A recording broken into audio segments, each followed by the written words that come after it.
বন্ধুরা, আমি রিমির বাঙালি রান্নাঘরে আপনাদের সবাইকে স্বাগত। আমার চ্যানেলে নতুন বন্ধুদের অনুরোধ করব সাবস্ক্রাইব করে বেল আইকনটি প্রেস করে দিতে।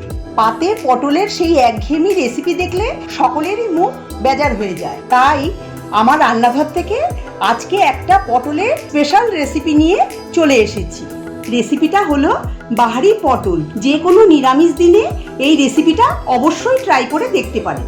গরম গরম ভাতের সাথে এই রেসিপিটা খেতে অসাধারণ লাগবে। বাহারি পটল বানানোর জন্য আমি এখানে 500 গ্রাম পটল নিয়েছি। পটলের আমি খোসা ছাড়িয়ে এরকম আর্ধেক আর্ধেক করে কেটে নিয়েছি। আর এর ভেতরে যে শক্ত বীজ থাকবে সেই বীজগুলোকে ফেলে দিতে হবে। আমি কচি দেখে পটল নিয়েছি, এর মধ্যে বীজ নেই।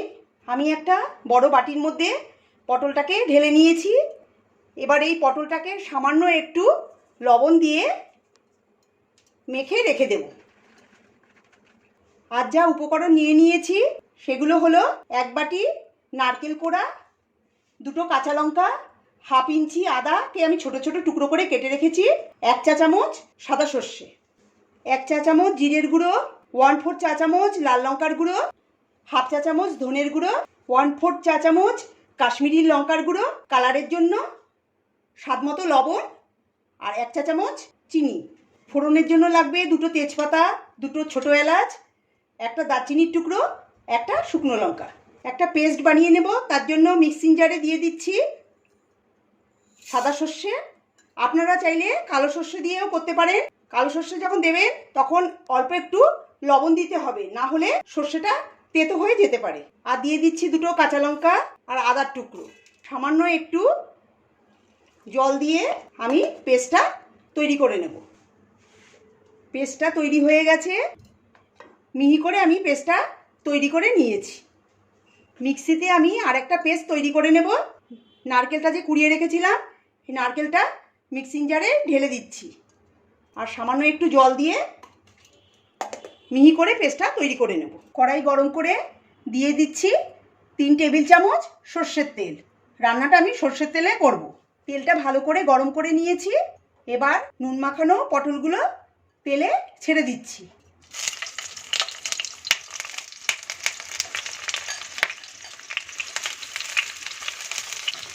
পটলটাকে একটু তেলে নাড়াচাড়া করে নিচ্ছি। এবার গ্যাসের ফ্লেম মিডিয়ামে করে 3 থেকে 4 মিনিট ভেজে নেব। খেয়াল রাখতে হবে পটলগুলো কিন্তু লালচে করে ভাজবো না, জাস্ট হালকা লালচে কালার আসা পর্যন্ত পটলগুলোকে তেলের মধ্যে ভেজে নেব। পটলগুলোকে উল্টে পাল্টে 3 থেকে 4 মিনিট আমি ভেজে নিয়েছি। পটল ভাজা হয়ে গেছে, তুলে একটা পাত্রে রেখে দিচ্ছি।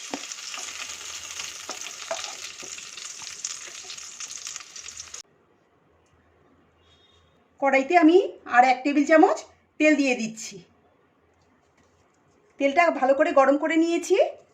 এবার আমি তেলে দিয়ে দিচ্ছি ফোড়নের জন্য এলাচ, শুকনো লঙ্কা, দারচিনি, তেজপাতা।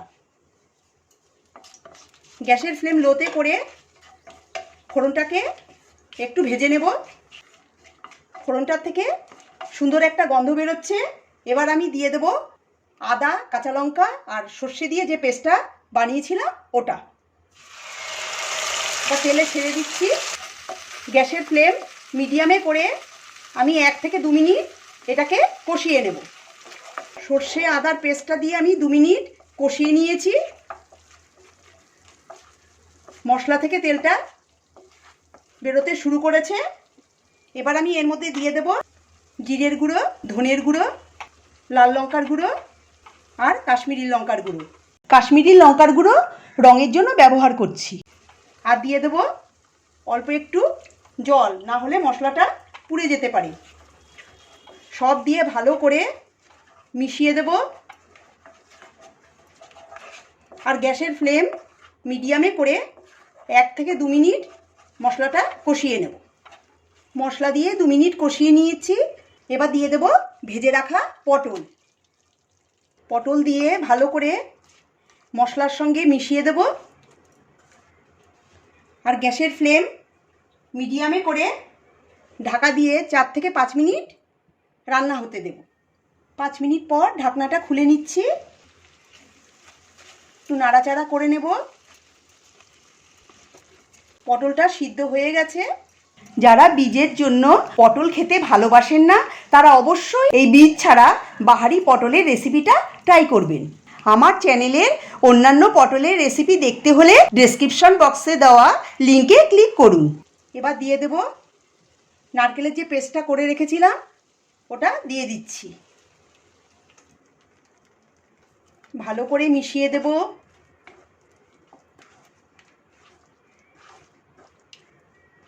আর দিয়ে দেব স্বাদ মতো লবণ আর চিনি।